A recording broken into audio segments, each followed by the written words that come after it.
தமிழக அரசியல்ல மிகப்பெரிய அதிர்வலைகளை ஏற்படுத்தி இருந்தது எதிர்க்கட்சி தலைவர் உதயநிதி ஸ்டாலின் அவர்களுடைய கைது. இது தாவேக அரசு பழிவாங்கிற ஒரு நோக்கத்தோட முன்னெடுத்தாங்க அப்படின்ற ஒரு குற்றச்சாட்டை திமுக முன்வச்சு பல இடங்கள்ல போராட்டங்கள் பண்ணியிருந்தாங்க.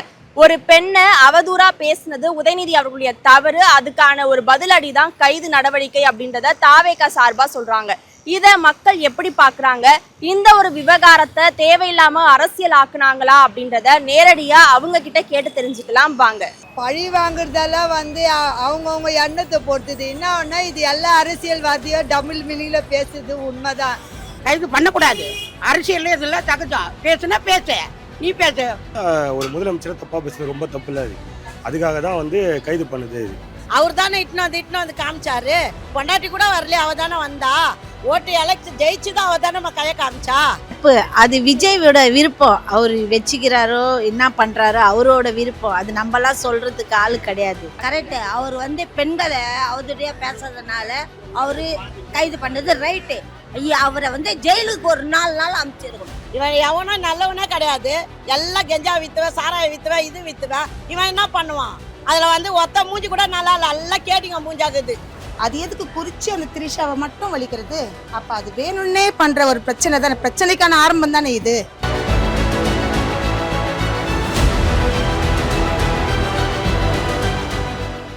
அக்கா, இப்ப உதயநிதி அவர்களை கைது பண்ணாங்க. த்ரிஷா அவங்கள பத்தி டபுள் மீனிங்ல பேசியிருக்காருன்னு சொல்றதுக்காக கைது பண்ணாங்க. இந்த கைது நடவடிக்கைன்றது பழி வாங்குற நோக்கா, இல்லைன்னா உண்மையா கைது பண்ணது சரின்னு நினைக்கிறீங்களா? பழி வாங்குறதெல்லாம் அவங்கவுங்க எண்ணத்தை பொறுத்தது. என்ன இது எல்லா அரசியல்வாதியும் டபுள் மீனிங்ல பேசுது உண்மைதான். அவங்கள பத்தி இவங்க பேசுது, இவங்கள பத்தி இப்ப இதுல இருக்கிறவங்க கூட அவர் எவ்வளவு நாளும் பேசி இருக்கிறாங்க. அவர் என்ன செய்யாத இல்லை, எல்லாம் செஞ்சாங்க. எல்லாம் வாங்கிக்கின்னு அவரை கூடதான் எல்லாம் சொன்னாங்க. தீய சத்தினாங்க, விஷம் என்னென்னவோ பேசுனாங்க. அதுக்கெல்லாம் பார்த்து எல்லாரும் தூக்கி கூண்டில் போட்டுருவாரா? அதுக்கு கூண்டில் போட முடியாது இல்லை. இவர் ஒரு வார்த்தை என்ன அப்படி தப்பா ஒன்றுமே பேசலையே. அப்படி பார்த்தா கூட நடிகர்களுக்கு கிசு வருது. அப்போ பத்திரிக்கைக்காரரை தூக்கி உள்ளே போட்டுருவாங்களா? எழுதுறவங்களை தூக்கி உள்ளே போட்டுருவாங்களா? அதுக்கெல்லாம் ஒன்றும் இது கிடையாதுமா. அவங்கவுங்க என்ன அது பழி வாங்குற நோக்கம் தான். கைது பண்ணது சரியா? கைது பண்ணக்கூடாது. அரசியல் இதெல்லாம் தகுச்சோம். பேசுனா பேச நீ பேச. கைது பண்ணல உடனே வந்துட்டோம் இல்லை. நாங்க 75 வருஷம் கட்சி. நாங்க 75 வருஷம் கட்சியில் நான் வந்துட்டோம்ல. பழந்தின்னு கொட்டை போட்ட நாங்களே 75 வருஷம் கட்சியிலேருந்து இன்னைக்கு நீ உட்காந்து சொல்லுவியா? நீ கைது பண்ற கைது பண்ண வந்துட்டோம். அப்புறம் இப்போ கைது பண்ணு. அவர் என்ன சொன்னாருங்கிற அர்த்தமும் புரியாது. அது எப்படி சொல்கிறேன்னா, தமிழரை பொறுத்தளவில் கிராமங்களில் சில வார்த்தைகளை இகழ்ச்சியாக பேசுவாங்க, நிகழ்ச்சியாகவும் பேசுவாங்க. அந்த மாதிரி ஒரு சூழ்நிலை அவர் பேசியிருக்கலாம், வார்த்தைகள் வந்திருக்கலாம், ஒரு நிலைப்பாடுகள் வந்திருக்கலாம். அதனால் இன்னும் யார் இதுவெல்லாம் இங்கெல்லாம் நான் இங்கே இருக்கேன், இன்னும் யார் ஒரு இதாகலாம் பெரிய இதாகலாம் பூமாவெலாம் வெடிக்க கிடையாது. போனார், வந்தார், இருந்தார், அதோடு சாப்பிட்டு முடிஞ்சு வச்சு பெருசாக ஒன்று இது இல்லை. அவர் அரசு பண்ணவும் தெரியல, போட்டி போனதெல்லாம் வந்ததுன்னு தெரியல. ஏதோ ஒரு சின்ன ஒரு விளையாட்டு இது மாதிரி தான், ஜடுகுடு மாதிரி தான் இருந்துச்சு. ஒழுசு யார் மேலே யாரும் ஒரு பாதிப்பாக தெரியல. இது பை வாங்குற ஒரு இது கிடையாது. அவரை பற்றி தப்பாக பேசுனால ஒரு முதலமைச்சரை தப்பாக பேசுறது ரொம்ப தப்பு இல்லை. அதுக்காக தான் கைது பண்ணுது. அதுக்காக தான் கைது பண்ணாங்க. பொண்ணை தப்பா பேசுறேன்னா எலெக்ஷன் ரிசல்ட் வரும்போது அவங்கள கூட இட்டுன்னு தான் வந்தார் ரிசல்ட்டுக்கு. அது எப்படிமா அப்ப தப்பாகும்? அவர் தானே இட்டுன்னு வந்து காமிச்சாரு. பொண்டாட்டி கூட வரல, அவ தானே வந்தா. ஓட்டு எலெக்ஷன் ஜெயிச்சுதான் அவ தானே கைய காமிச்சா. இப்ப அதெல்லாம் இருக்குது இல்ல. இப்ப இதுக்கு மட்டும் கேக்குறாருன்னா தப்பு. அவர் அரெஸ்ட் பண்ண தப்புமா. அவங்க காலமா கட்சியில இருந்து வருவங்க. அவங்க 40-50 வருஷம் கட்சியில இருந்து வருவங்க. அவங்களுக்கு தெரியாதா? ஜட்ஜி போட்டு பார்த்தாரு, ஜட்ஜிக்கு தெரியாதா அவர் பேசியிருந்தா? அப்ப ஜட்ஜி கேட்டு எப்படிமா இது கொடுத்துருப்பாங்க? இன்னைக்கே இது பண்ணான்னு வண்டியை சுத்தி விட்டானுங்களே அந்த திருச்சிய. அதெல்லாம் தேவையா? அது அவனுங்க பண்றது. எவன்மா ஒருத்த மூஞ்சி கூட எல்லாம் லாட்டரி சீட்டு விற்கிறவன், எல்லாம் ரோடு மேலே கிடக்குறவன், இது விற்கிறவன், பாட் பராக்கி விற்கிறவன், அவனுங்களை பிடிச்சின்னு போட்டு விட்டா அவன் என்ன பண்ணுவான்? கேள்விதான் கேட்பா. நல்ல ஒரு எஜுகேட்டரா இருந்து போட்டுருந்தா அதுக்கேற்ற மாதிரி அவன் பேசுவான். இப்போ அவர் உள்ள வச்சா ஒன்றே இல்லை. அவங்க பரம்பரை எல்லாம் பார்த்துட்டு எல்லாம் பண்ணிட்டு வந்தவங்க தான். யாரு என்ன அதை பற்றியெல்லாம் அவங்களாம் கவலைப்படுற ஆளே கிடையாது. அரசியல்லாம் அவங்க ஒரு ஆக மொத்தம் கிங் மேக்கர் எங்களை பொறுத்த வரைக்கும். அவர் தப்பா என்ன பேசுறது இல்லையா? அவர் தப்பா பேசுறதே இல்லை. அவர் விஜய்க்கு ஒன்றும் தெரியாது. ஒன்றும் தெரியாதவர் எல்லாத்தையும் கைது. ஏன்னா பிஜேபி கூட பேசிக்கிது. பிஜேபி அரெஸ்ட் பண்ண வேண்டியதானே. ஒரு பொண்ணை பற்றி பேசக்கூடாது, அது ரொம்ப ரொம்ப தப்பு. அது நாளைக்கு அவங்க வீட்டில் பேசுனா சும்மா இருப்பாங்களா? அவங்க வீட்டிலே ஒரு பொண்ணு இருந்தால் பேசுனா சும்மா விடுவாங்களா? அது ரொம்ப ரொம்ப தப்பு. அது விஜயோட விருப்பம், அவர் வச்சுக்கிறாரோ என்ன பண்ணுறாரோ அவரோட விருப்பம். அது நம்மலாம் சொல்கிறதுக்கு ஆள் கிடையாது, தெரியுமா? அது சொன்னது ரொம்ப ரொம்ப தட்டு, இது செஞ்சது நல்லது. கரெக்டு. அவர் வந்து பெண்களை அவதூறியா பேசுறதுனால அவர் கைது பண்ணது ரைட்டு. அவரை வந்து ஜெயிலுக்கு ஒரு 4 நாள் அனுப்பிச்சிருக்கணும், அது கரெக்டு. உடனே இது ஒன்றுமே இல்லை வாபஸ் வாங்கிக்கிறேன்னா மன்னிப்பு கேட்கறது 10 பேர் தெரிகிற மாதிரி, மக்களுக்கு தெரிகிற மாதிரி மன்னிப்பு கேட்கணும். இன்னொரு வாட்டி பெண்களை தவதரமாக பேச மாட்டாங்க. அவங்க கட்சி வந்த உடனே தான் மக்களுக்கு அநியாயமாக போச்சு. விஜய் பெண்களுக்கு அநியாயமாக போச்சு. இதுவரையில இத்தனை வருஷம் ஆண்டாங்களே, 10 வருஷம் எடப்பாடி ஆட்சியில் இந்த கட்சிக்காரங்களை அப்படியா பண்ணாங்க? சொல்லுமா, இவன் எவனா நல்லவனே கிடையாது. எல்லாம் கெஞ்சா வித்துவேன், சாராய வித்துவேன், இது வித்துவேன். இவன் என்ன பண்ணுவான்? அதில் வந்து ஒத்த மூஞ்சி கூட நல்லா இல்லை, எல்லாம் கேட்டிங்க மூஞ்சாகுது. கண்டிப்பாக தேவைதான். அவர் போட்டது மீட்டிங் தான், அந்த மீட்டிங்க்கு தானே அவர் பேசணும். அந்த இடத்துல வந்து ஒரு பொண்ணை பற்றி எதுக்கு பேசுறது? த்ரிஷானில் இதை பற்றி யார் பேசியிருந்தாலும் அவர் வந்து தலையிட்டிருப்பார், பேசியிருப்பார். அது எதுக்கு குறித்து அந்த த்ரிஷாவை மட்டும் வலிக்கிறது? அப்போ அது வேணும்னே பண்ணுற ஒரு பிரச்சனை தானே, பிரச்சனைக்கான ஆரம்பம் தானே இது. த்ரிஷாவை பத்தி உதயநிதி அவர்கள் தப்பா பேசியிருக்காருலாம் சொல்றாங்களே. தப்பா அவருக்கு தான் தப்பா பேசியிருக்கிறாங்க, அவங்க குடும்பத்தையே தப்பா பேசியிருக்கிறாங்க. அதுக்கெல்லாம் என்ன பண்ண யாரோட முடியும்? குடும்பத்தை சொல்றீங்க? இந்த உதயநிதி ஸ்டாலின் அவரு கொடுத்தா அவரை தப்பா பேசியிருக்கிறாங்க, அவங்க அப்பாவை பேசியிருக்கிறாங்க, கட்சியை பேசியிருக்காங்க, அவங்க அத்தையை பேசியிருக்கிறாங்க. எல்லாரையும் தான் பேசுவாங்க. எல்லா அரசியலில் சகஜம்தாம்மா. எல்லாம் இந்த வடிவேல் நம்ம கவுண்டமணி சொன்ன மாதிரி அதெல்லாம் அரசியலில் சாதாரணமாப்பா, இதெல்லாம் ஒரு விஷயமே இல்லை. பெண்களுக்கு பெருமை சேர்த்ததே ஸ்டாலின் தான், பெண்களுக்கு பெருமை கொடுத்ததே ஸ்டாலின் தான். அப்புறம் ஸ்டாலின் தான் பெண்களுக்கு பெருமை கொடுத்ததே. அத்தனை திட்டமும் அவர் தான் பண்ணார், பெண்களுக்கு பெருமை சேர்த்ததே ஸ்டாலின் தான். எங்க ஸ்டாலின் இப்ப தாவேக அரசை எதிர்த்து கேட்டாலே அரெஸ்ட் பண்ணிடுறாங்கன்ற ஒரு விமர்சனத்தை முன்வைக்கிறாங்களே. நாட்டுல காவிரி பிரச்சனை ஓடிட்டு இருக்கு, நீட் பிரச்சனை இருக்கு, இத பத்தி பேசினப்ப எதுவுமே வாய் திறக்கல. ஆனா இப்ப அவங்க ஒரு நடிகையை பத்தி பேசின உடனே அரெஸ்ட் வரைக்கும் பண்றாங்களா அப்படின்ற ஒரு குற்றச்சாட்டை முன்வைக்கிறாங்க. ஏங்க குற்றச்சாட்டு வைக்கிறாங்கன்னா, நான் வந்து பேப்பர் நியூஸ் தான் பார்க்குறேன். சமீப காலமாக வந்து பிஜேபியுடைய மாநில தலைவர் நம்ம நயினா நாகேந்திரன் இதே ஒரு சில விமர்சனங்களை சொன்னார். அப்போலாம் அந்த அரசு ஒன்றும் கண்டுகொள்ளலை. அண்ணாமலை அதே விமர்சனங்களை சில விஷயங்கள் சொல்லுவார், அதே இவர் கண்டுக்கிறல. அப்போ இப்போ இவர் சொல்லும்போது கண்டுக்கும்போது இவங்களுக்கு ஒரு கால் பண்ணிச்சு வரத்தஞ்சி. இப்போ இவங்கெல்லாம் ஒரு இகழ்வான பேச்சை பேசுகிறாங்களே, கேட்கலையே, நம்மளை மட்டும் இந்த அரசு நம்ம நடவடிக்கை எடுக்க ஒரு மனசில் எல்லாருக்கும் ஆதங்கள் வரத்தானே செய்யும். அந்த அடிப்படையில் வேணால் அவர் வேணால் சொல்லியிருக்கலாம் ஒன்று. மற்றபடி எனக்கு ஒன்றும் புரிய மாட்டேங்குது. அவரை எதிர்த்து கேட்டா அரெஸ்ட் பண்ணிடுறாங்க. இந்த மார்கண்டாயனை பண்ணாங்க. பிஜேபியில் இருக்கிறாரு அந்த இவரை கேட்டாரு, அவரை பண்ண வேண்டியதானே, அவரை மட்டும் பண்ணலையே பிஜேபிக்கார.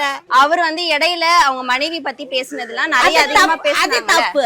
அது எவ்வளோ எப்படியா இருக்கும், அவங்கவுங்க குடும்பத்துல எவ்வளோ இருக்கும். இப்போ என் குடும்பத்துல எவ்வளோ இருக்கும் தெரியுமா? அது அவங்கவுங்க குடும்பத்துல எவ்வளவோ இருக்கும். அதனால அதெல்லாம் சொல்லக்கூடாது. அவங்க குடும்பத்துல எப்படியோ இருக்கும், மாமியார் வந்து மருமவோ அவங்கவுங்க குடும்பத்துல எவ்வளவோ இருக்கும்மா. அதெல்லாம் பேசக்கூடாது. நம்ம இது வரும்போதே அவர் முதல்ல ஆரம்பமே இதுதானே சொன்னாரு, பொம்பளைங்களை பத்தி யாருமே குறைவா பேசக்கூடாது, தப்பான விஷயம் எதுவுமே நடக்கக்கூடாது, ஃபர்ஸ்ட் ஆக்ஷன் அது எடு அப்படின்னு தானே சொன்னாரு. அதை சொல்லியே நீ மீறி பேசுறேன்னா அது நீ வேணுன்ற பண்ற ஆரம்பம் தானே, இது பிரச்சனைக்காக ஆரம்பம் தானே. முதல்ல அவர் தப்பா பேசுறதே தப்பு தான்ப்பா. ஏன்னா அவருக்கு ஃப்ரெண்ட் இல்லையா சொல்லுங்க? அவருக்கும் சினிமா துறையில ஃப்ரெண்ட் இருக்கும். இப்போ காலேஜுக்கு ஃப்ரெண்ட் இருக்காங்க, ஸ்கூல்ல ஃப்ரெண்ட் இருக்காங்க, அது மாதிரி அவருக்கு சினிமா துறையில ஃப்ரெண்ட் இருக்கு. அது எப்படி பேசலாம்? அந்த மாதிரி வச்சு அவரு கட்சியை பத்தி பேசணும்னா கட்சியை பத்தி மட்டும் தான் பேசணும். நீ அவ்வளோ வச்சுக்கிற இவ்வளோ வச்சுக்க இதெல்லாம் பேசவே கூடாது. நான் அண்ணன் தம்பிங்க நடந்தா கூட இந்த காலத்துல பேசதான் செய்வாங்க. நீ அதை பத்தி பேசவே கூடாது. மெயினா உங்களை வச்சு பேசுறீங்களா கட்சி பத்தி, அதை மட்டும் பேசணும். ஏம்மா ஜெயலலிதா இருக்கும்போது படாத சட்டசபையா பறக்கும் சட்டசபை, அப்படியே எவ்வளோ பறக்கும் தெரியுமா? ஜெயலலிதா அம்மா இருக்கும்போது அந்த அம்மா பேச, இந்த அம்மா பேச, இந்த அம்மா பேச, இவங்க பேச மூக்கிலே குத்துனாங்க. துரைமுருகனை சொல்லுங்க, ரத்தமே வந்துருச்சு. அந்த மோதிரம் துரைமுருகன் மூக்கிலேருந்து ரத்தம் வந்துச்சு. அப்படியெல்லாம் பார்த்த சட்டசபை. சும்மா பேசுனா, மீட்டிங்கில் பேசுனா, அதில் பேசுனா உன்னை கைது பண்ணுவீங்களா? சட்டசபையில் தூள் பறக்கும். அந்த அம்மா உக்காந்தாவே அவங்க பேக்கிறதுக்கு இவங்க பேசுறதுக்கு மோதிர விரலே குத்துனாங்க. டிஆர் பாலிலேருந்து துரைமுருகன்லேருந்து மூக்கில் ரத்தம் அந்த கத்தியாது. உடனே அரெஸ்ட் பண்ணுவாங்களா? அவர் என்ன சொன்னார்? காவிரியை பற்றி ஒரு எழுச்சியான ஒரு நிகழ்வை சொன்னார். அவர் என்ன நம்மளுக்கே சில புரிதல் பட முடியலையே. நம்மளும் ஒரு பாமர மக்கள் தான், நம்மளும் பாமரான தான் பேசிக்கிட்டு இருக்கோம். இது வந்து கார்பரேஷன் கிடையாது, யாரும் எதிர்கட்சி எதிர்ப்பு, நம்ம ஒரு பொது மனுஷன். அவர் என்ன சொன்னாருன்னு புரியலையே, எதுக்கு கூட்டிகிட்டு போனாங்கன்னு தெரியலையே. ஏன்னா பிடிவானுன்னா வாரண்டு இருக்கணும், பிடிக்கணுங்க, கஞ்சி சங்கிலியை போடணும். நான் பல நாடுகள் போயிருக்கேன். சட்டம் வந்தால் கைது பண்ணுவாங்க, கொண்டு போவாங்க, அரசு நடவடிக்கை எடுப்பாங்க. ஒன்றும் இல்லை, சும்மா காரில் கூட்டிட்டு போனார், இறங்கி அவர் வந்துட்டார். அவர் ஒன்றும் அதை பற்றி அவர் நினச்சிக்கிறவும் முடியல. அவர் சந்தோஷமாக சும்மா வீட்டில் இருக்க மாதிரி போயிட்டு வராரு. இது என்ன ஒரு அரசு நடவடிக்கை என்னன்னு எனக்கு ஒன்றும் புரியலையே. அரசுக்கு எத்தனை வேலைகள் இருக்குது, அதை செய்யாம விட்டுவிட்டு சும்மா ஓட்டுக்கிட்டு காமா சும்மான்னு அடிச்சா முடிச்சா வேலையை இருக்கக்கூடாது. அரசுக்கு நல்லது செய்யுங்க. எத்தனையோ வேலைகள் இருக்குல்லம்மா. காவிரியில் போராடுறான்னா காவிரி தண்ணிக்கு வரக்கூடிய எழுச்சியை கொடுங்க. புரட்சி தலைவர் அம்மா இருக்கும்போது நிறைய போராட்டத்தை செஞ்சு பல கட்டளைகளை வச்சுச்சு, அதுபடி போகணும். இவர் அதே மாதிரி கொண்டு போய் நல்லது செய்யட்டும். மக்கள் நம்ம நல்லது தானே விரும்புகிறோம், அடிச்சுக்கிறதுக்கு அம்மா விரும்புகிறோம். இப்போ இவரை பிடிக்கும் போது 4 பேர் கத்தத்தையும் செய்வாங்க, கல்சியில் போடுவோம், கல் எடுத்து போடுவோம், கடையை போடுவோம், உடைப்பான், எல்லாமே நடக்கத்தானே செய்யும். அவர் வந்து எந்த ஒரு இடத்துலயும் விஜய் பேரையோ சொல்லல, த்ரிஷா அவங்க பேரையும் சொல்லல.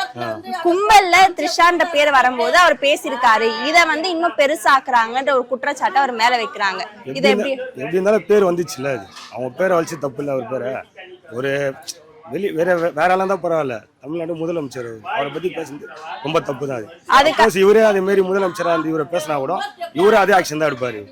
அதுக்கான விளக்கம் வந்து எனக்கும் சகோதரி இருக்கு, குடும்பம் இருக்கு, மனைவி இருக்கு, நான் அப்படி பேசல அந்த அர்த்தத்துல அப்படின்ற விளக்கத்தை உதயநிதி ஸ்டாலின் அவர்கள் கொடுக்குறாங்க. விஜய் அவர்கள் மேல நிறைய குற்றச்சாட்டை முன் வச்சாங்க, அதுக்கெல்லாம் பதில் சொல்லல. இதுக்கு மட்டும் கைது நடவடிக்கையா அப்படின்ற ஒரு கேள்வி கேட்கிறாங்கல்ல, இதுக்கு மட்டும் அதை எடுக்கிறாங்க. அது என்ன, ஒரு பெரிய அதிகாரியை பேசினா அவங்க கேட்க தான் செய்வாங்க. இதுக்குன்னு இல்லை, இந்த வார்த்தை சொன்னது முதல்ல தப்பு. பெண்களை பற்றி இழிவாக பேசுகிறாங்கன்னா வந்து இழிவாக பேசுகிற மாதிரி நம்மளும் நடக்கிறத எல்லாரும் தான் பேசுனாங்க. ஒரு விஜய் சார் அரசியல் வரப்போ எல்லாரும் தான் பேசுனாங்க. இவங்க வச்சு இது பண்ணுறாங்க, பொண்டாட்டி அமைச்சிட்டாங்க, இப்படி பண்ணிட்டாங்க. அவங்கெல்லாம் என்ன பண்ண முடியும்? அது தப்பு இல்லையா? அதான்ப்பா, அவங்க இல்லை எல்லாருமே தான்ப்பா பேசுகிறாங்க. யாரோ கட்சியில் இருக்கவும் பேசுகிறா, கட்சியில் இல்லாத பேசுகிறா. விஜய் நானே விஜய் தலைவர் தான், மன்றமே வச்சுருங்க, நாங்களே தலைவர் தான். அதெல்லாம் ஒரு இதுவே கிடையாது. என்ன ஒன்றுன்னா அது பேசிட்டாங்கன்றது இப்போதைக்கு அவங்களுக்கு குற்றம் இதுவாக இருந்தாலும் அதுக்கு நான் ஒன்றும் பண்ண முடியாது. அது வந்து எல்லாரும் இருக்குது, டபுள் மீனிங்கில் எடுக்குதோ ஒன்று. அரசியலில் சாதாரண அரசியல் வந்துட்டாலே குப்பை தொட்டியோ அதுவும் ஒன்று தான். நல்லவனை கூட சேத்துல தூக்கி போட்டுருவாங்க, சேத்துல இருக்கிறவனோ கழுவி போட்டுல வைக்கிறது உண்மைதான். நீங்க சட்டசபையில உட்காந்துட்டு கேட்கிற கேள்விக்கு பதில் சொல்ல மாட்டேன்றீங்க. அப்பயே சொல்லுங்க, கேட்கிற கேள்விக்கு டபுள் மீட்டிங் 3வது மீட்டிங் அரெஸ்ட் பண்ணிட்டாக்க போய் எல்லாத்துக்கும் அரெஸ்ட் பண்ணுவீங்களா?